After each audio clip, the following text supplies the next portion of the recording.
I rise today to honor the Encinitas Poet Laureate, Patricia Trish Duggar, who passed away in January at age 94.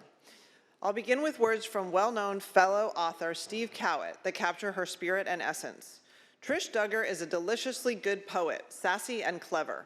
I was deeply moved by several poems that were, beneath the clever chattiness, heartbreaking and memorable, especially those memories of her husband and his absence.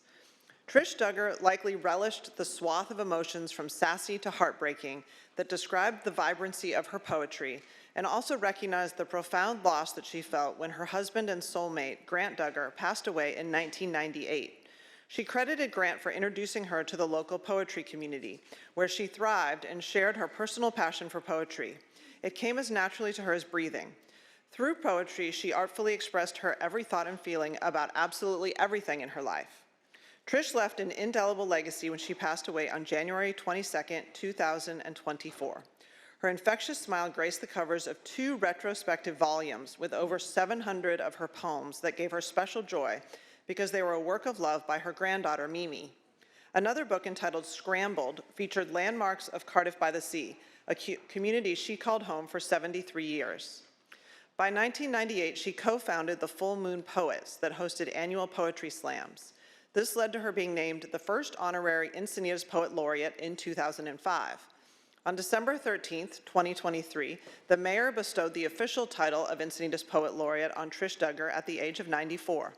The moving ceremony cemented her stature as a cultural pioneer, whose decades of contributions enriched the city where she found much of her inspiration.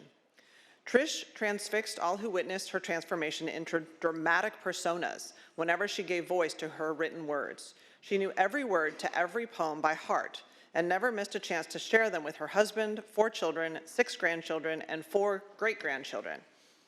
While Trish was known for her fun-loving attitude, her life hadn't always been easy. She was born in 1929 in Chicago and raised in foster homes in Oak Park, Illinois, with her sister Gail and brother Bill. They knew that their mother loved them very much, but that she struggled with being abandoned by their father during the depths of the Depression.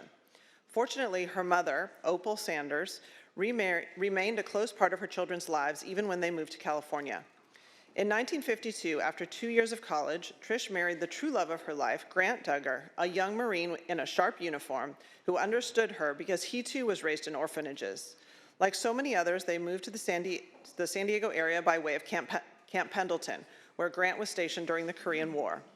They made their home down the coast in the picturesque hamlet of Cardiff by the Sea, where I also live within walking distance of that home, and they raised Claudia, David, Kevin, and Dean.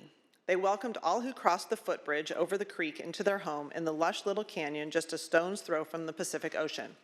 She loved deeply, and we know this by her famous poem, Spare Parts, which is brief, and if you don't mind, I will read it before I conclude.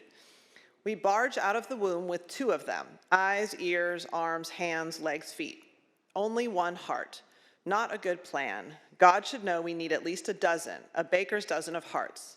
They break like Easter eggs hidden in the grass, stepped on and smashed. My own heart is patched, bandaged, taped, barely the same shape it once was when it beat fast for you. We are forever grateful to Trish Duggar, who will always humor us, comfort us, and inspire us through the lasting gift of the poetry of her life. I ask the Senate to adjourn in Trish Duggar's memory today. Thank you.